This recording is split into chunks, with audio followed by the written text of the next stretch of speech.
that woman, you got to stay with that woman. You sleep with that man, you got to stay with that man. Now imagine if you knew that. You wouldn't have no one-night stands. You wouldn't see the guy at the gym and look at his muscles and say, I'd like to have him. Because now you got to stay with that man. You might want to know something about him. You might want to learn something about him. So it's the same thing with our Redeemer. Our Redeemer has to be what? Has to be all about us. That's why when Obama, the white man had 8 years of Obama, Donald Trump came, and what was his slogan? Make America great again. Now, why was he even able to get away with saying make America great again? Because he knew the pulse of white people. Right. He knew the pulse that white people were sick of looking out. Every time they pledged allegiance to the flag, they had to see a nigger in office. Right. They were sick of that. Now, Obama's an African, he's not our people, but black people don't know that. Black people don't know that the Africans and black people are not the same. They are not the same. You know, Africans right now are going to war for other Africans. They fighting the white man for other Africans. When has the African ever fought for you? What ship has he ever sailed over here? What treaty, what relief has he ever given, has Africans ever given to black people? He hasn't given us none.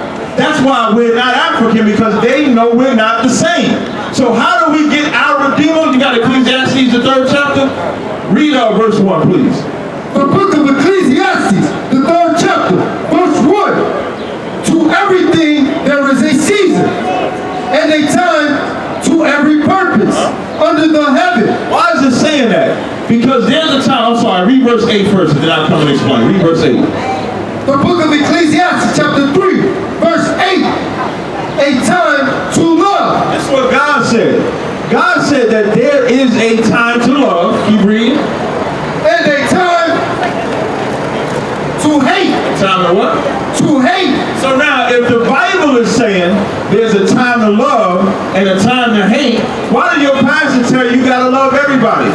No matter what they do, they teach you that you have to love everybody. That's why they're the same way. Like, you know how they said Donald Trump is male chauvinistic and talking about grabbing women by the box or by the vagina? But you know, more white women voted for Trump than didn't. Because white women know Donald Trump loves me enough to make my nation great again. Right. Where's the black men that love you enough to make your nation great again? Right. You looking at them. Right. We come out here to make black great again, Hispanic great again, Mexican great again, because we're all the same people with the same common enemy. So now we have to find who our black leader is. Because everybody has this Bible, right? Who don't have a Bible in their house? Or an app on their phone? Or pull, y'all ever go on Facebook and they say the daily scripture of the day to enlighten you? So if you ain't doing something, you have some interaction with the Bible. But who actually knows what's in the Bible? Who's Jesus Christ in the Bible? They give you that imposter. Can somebody hand me that, please? Can somebody hand me that, please? Brother Michelle, appreciate it. They tell y'all in the Christian church this is another form of hatred. The white man tell you God is all love. If God was all love, why would he tell you this is Jesus Christ?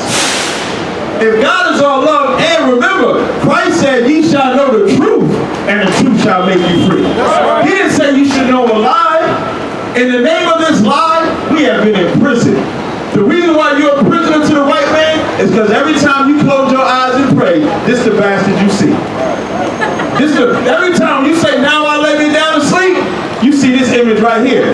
Now, how can you pray thinking about this image and then hate the man that looks like this? You're not going to hate the man. You're going to find a way to love this.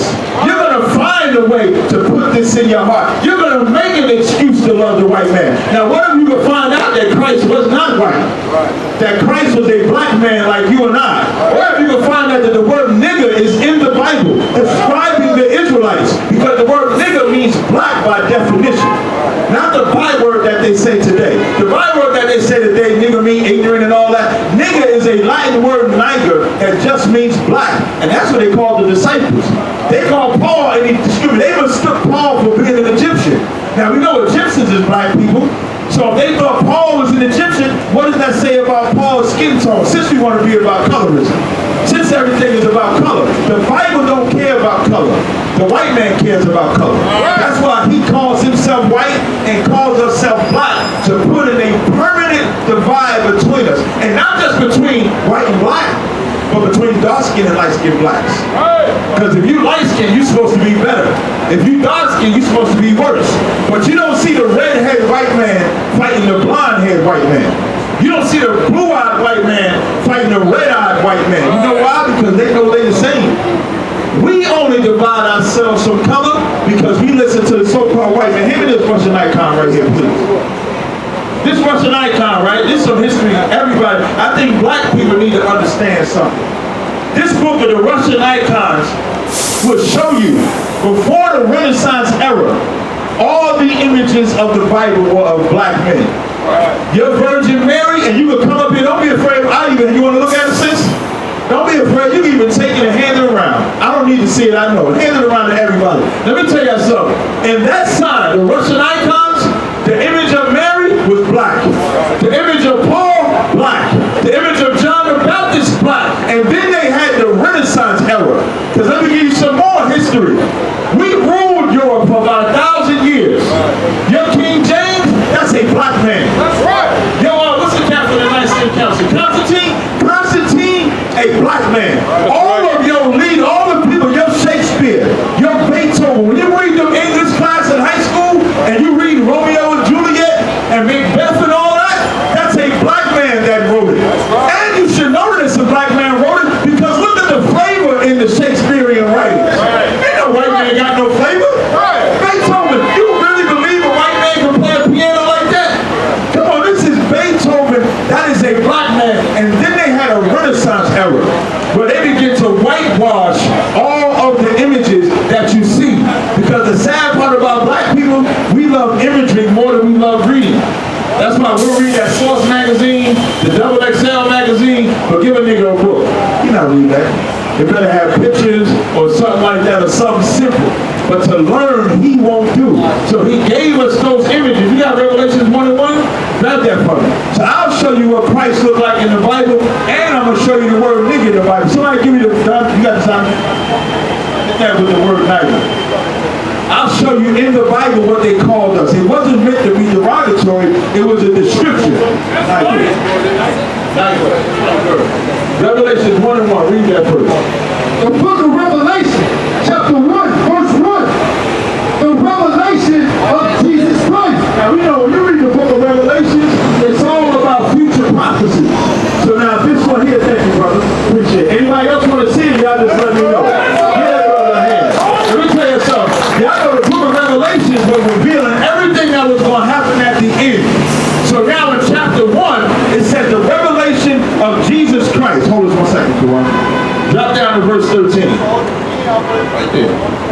And in the midst of the 7 candlesticks, one like unto the Son of Man. Son of Man is referencing Christ. Keep going. Clothed with a garment down to the foot. So now it's given a description. So imagine like if somebody committed a crime against you, the first thing the police do, they bring a sketch artist. And they say, give us a description of what this man looked like. So it's not going to be 100% accurate, but it will give a diagram enough to where when the police go to look for the perp, they have a description of what he looks like. So now it said this man was clothed to the garment, down to the foot. Keep going. And they girt about the paps. So the garment that he had a girdle. Anybody got a garment on in here? Like the brother Tarab. Y'all see the brother Tarab? Come to the front, Tarab. No, Slocky. Walk to the front if you could, while we can show. So now, y'all see his garment, y'all see the belt he got on? That's what it says, a girdle about the paps. So he had a garment down to the foot and a girdle about the paps. Stay there for a second, Tarab. Keep reading. With a golden girdle. Verse 14. His head and his hairs were white like wool. Now it said his head and his hairs was white like wool. White is the color, wool is the texture. Now if they saying that that's the real image of Christ, why is the Bible saying he got white woolly hair? Why would they make this image the way that the Bible says and make it white and woolly? That's the first strike. So now if who has woolly hair? White people ain't got no goddamn woolly hair unless they mix with a black woman or a black man. But you take a white man and a white woman, they're not making woolly hair. The Bible said that Christ had white woolly hair. Keep going. As white as snow. As white as snow. Read verse 15. And his feet like unto fine brass. And his what? Feet like unto fine brass. What is the color knows? Who knows what the color brass is? Brass is a derivative of brown. We black people are poor, so I know all y'all got a penny in your hand, right? You take that penny out, a penny is brown. That's what brass is. So it's saying Christ's feet was of brass. So what color does that make his whole entire body? Keep going. As if they burned in a furnace. So he wasn't just brown.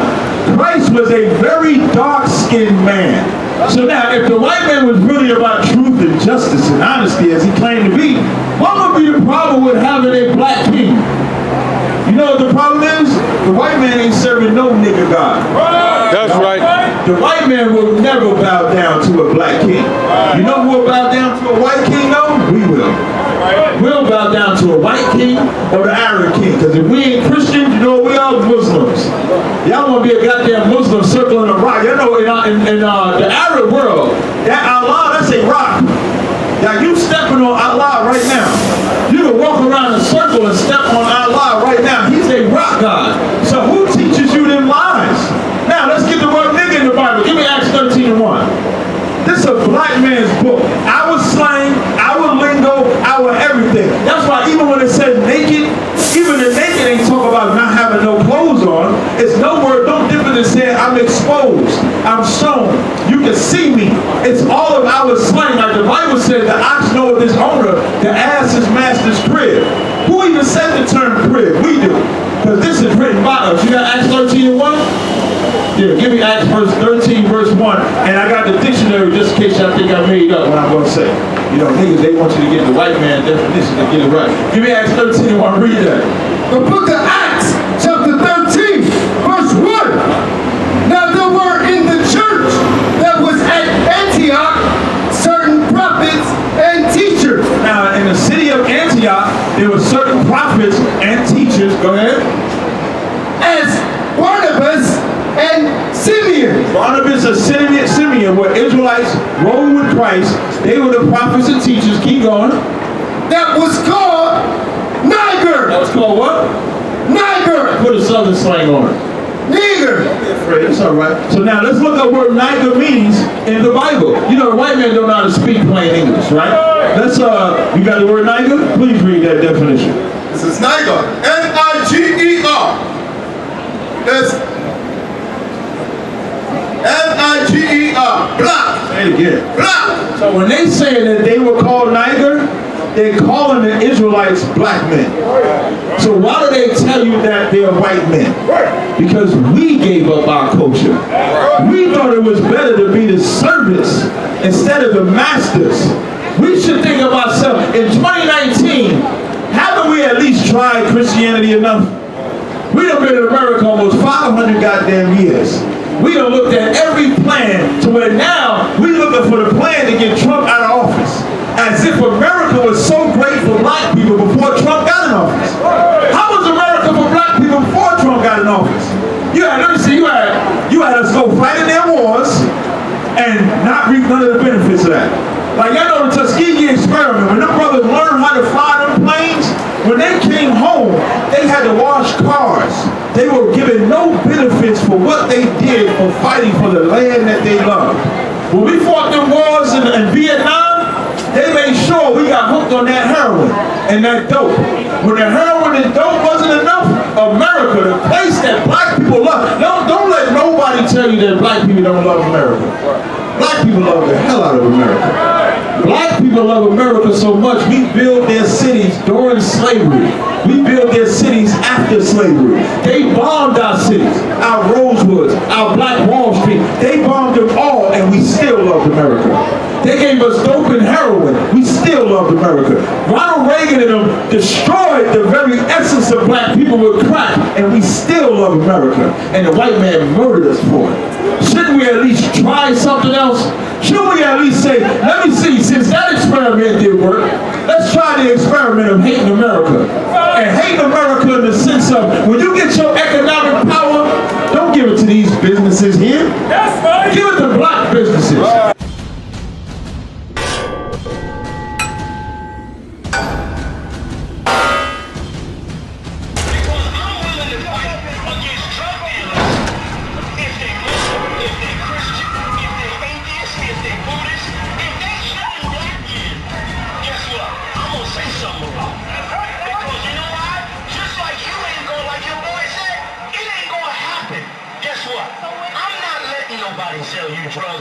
ain't saying nothing. I'm not gonna do it.